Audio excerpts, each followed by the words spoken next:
Good evening, culture lovers, oi oi, and welcome back to Bushell on the Box. I'm Gary Bushell, and we've just heard that the country goes to the polls on the 4th of July. You know what that means?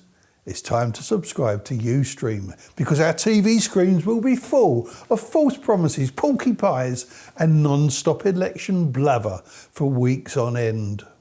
Two sets of liars trying to out-fib and outspin each other for 6 ruddy weeks. Suddenly a one-way paid trip to Rwanda doesn't seem so bad. Rishi chose to make the announcement while standing in the rain without a brolly, inspiring 1,000 what a drip and drowned and out quips as he got progressively redder. Ironically, just like successive UK governments have done since 1990. No wonder his clothes shrink. He finished up by saying Labour haven't got a plan. This from a man who didn't have the sense to check the weather forecast. In TV news, Giovanni Pernice, the only Strictly dancer who wears out lycra from the inside, has been accused of doing horrendous things to 3 of his female celebrity dancing partners. It would be wrong to doubt them and wrong to speculate unduly about it, but you can't help but suspect he'll turn out to be found guilty of being overly Italian. I had to dance in panto back in the 90s, not a pretty sight. The choreographer told me, you have 2 basic problems with your dancing, Gary, your left foot and your right foot. She wasn't wrong. With my moves, I look like a cat fight in a condom. Talking of fights, the sporting shock of the weekend was Tyson Fury losing to Usyk after 34 straight wins. Fury won 4 of the first 6 rounds, but started enjoying himself too much. He was showboating, cockily goading his shorter Ukrainian opponent. A big mistake. In the 9th, Usyk unleashed a combination that had Tyson on the ropes taking blow after blow. I thought Usyk was finished in the 5th, and Fury looked finished in the 9th. But they battled on. It was an epic bout, closely fought. I would rather drink a gallon of Devon tap water than piss off Tyson Fury. But my honest opinion is Usyk won it in the last 4 rounds. Bring on the rematch. Usyk's forename is Alexander, so the Gypsy King couldn't even beat a bloke named after a meerkat. For smart boxing coverage, look out for Joe Pugh on ITL TV on YouTube for a combo of knowledgeable, unbiased opinion and unique footage. How did Simon Cowell keep a straight face when he was speaking to those jugglers, the Masoodi brothers, on Britain's Got Imported Talent the other week? He said to them, "Is this really unique?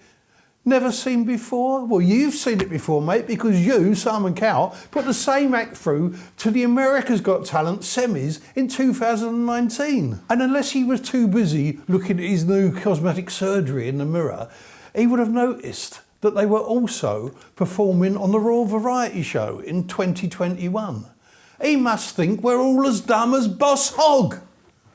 There's one for teenagers. Anyone watching know any women who are married to clowns? 'Cause there's one question I've always wanted to ask. Clowns, are they funny fuckers? My mate married a clown's ex-wife. They were big boots to fill, I can tell you. How do clowns pee in costume? Seriously, with those shoes, they'd have to stand 5 feet from the urinal and pray they don't spray. Here's what's winding me up this week. Match of the day, losing Ian right. Mawkish sob stories trumping musical skill on the piano and the way they interrupt the playing with inane commentary. And the BBC habit of sending news anchors to the front line. Why? What does it add? What does it achieve other than blowing yet more of our licence fee unnecessarily? Great news, gang! The new BBC TV adaptation of Ian Ranking's Rebus is terrific. In a twist worthy of The TARDIS, it gives us an incarnation of the detective who predates the character in the 1987 first novel, but sets him in the here and now. This Rebus, played by Richard Ranking, no relation, is a young, brooding and charismatic detective sergeant. He's morose, misanthropic and dangerously mean, a mighty long way from the softly spoken John Hannah. The series opened with Rebus trying to strangle and literally killed local villain Gur Cafferty in the back of an ambulance. We later learn that Callus Cafferty had left Rebus's partner in a wheelchair. Not that this stops Rebus from shagging his wife. Wouldn't it be a shame not to? Young Rebus is quick-tempered. He also chins his own brother Michael, but he's sharp and sarcastic too. Gregory Burke's pacey script is loaded with dark wit. One gangster, called Jimmy McJagger, hates Rolling Stone's Mickey taking. His dad murdered someone for putting brown sugar on the jukebox, Rebus explained to his new sidekick, Siobhan Struth. No sympathy for that devil. The best previous TV Rebus was famously played by the much older Ken Stott, who looked a lot like Mr. Punch. Stott, who supports Hearts, was made to play Rebus as a Hibs fan. Rankin wasn't pleased, but the new Rebus describes himself proudly as a policeman, ex-army, a quiet Jambo. Jambo from Jam Tarts, i.e. the Hearts, heart of Midlothian. Justice is served, although I'm pretty sure Rebus supported Rafe Rovers in the books. The Jambos also featured in Succession. Roman Roy bought the team to impress his dad Logan, only to find out he supports the Hibs. It's like you or me giving a West Ham fan a season ticket to the New Den. Thanks but no thanks. How come BBC Scotland has a higher hit rate than its English equivalent? Not only in crime drama, they've also made some cracking sitcoms over the last few years, like Still Game and Rabsy Nesbitt and the gentler Two Doors Down. Although granted, the SNP disintegration is much funnier.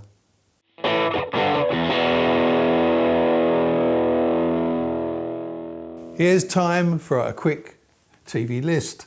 The top 5 Scottish cops and crime series. Number 1, Taggart. Number 2, already, the new Rebus. John Sutherland in Sutherland's Law. Fulton Mackay as D.I. Inman in Special Branch.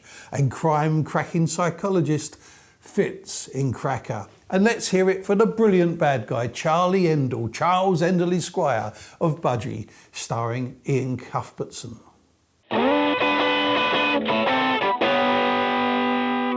Has there ever been as many posh people identifying as comedians as there are now? Dozens of telecomics went to public schools and/or universities. Jack Whitehall was at Marlborough. Alex Horn went to Lancing, and he once did a stand-up set on the joys of Latin. What's Latin for who gives a fuck? Comedy mihi asinum.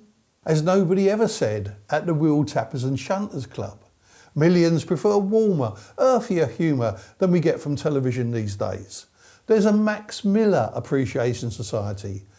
And I bet you one thing, there will never be a Josh Widdicombe one. If you're nervous about public speaking, you're supposed to picture the audience naked. So when nervous nudists give a speech, do they imagine the audience are all wearing clothes? Some other mysteries. Why does it take a chemist 20 minutes to stick a tube of ointment in a bloody paper bag? And finally, garages now have charging points on their forecourts. But where are the signs above the pumps saying overcharging point?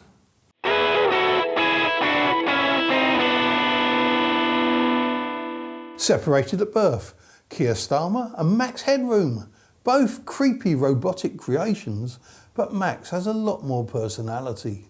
This isn't a political show, mercifully, but I think Professor Roger Scruton was right when he said that both of our main parties are heading in the same wrong direction, but Labour are travelling there twice as fast. Just time for a classic clanger from First Dates Hotel, when Anne's date told her, "You can call me Richard if you like," and she replied, "I like Dick better." Good for her. Oi, oi, that's your lot. Join me in a day or two for my thoughts on the Fortune Hotel and the cancellation of Jim Davidson.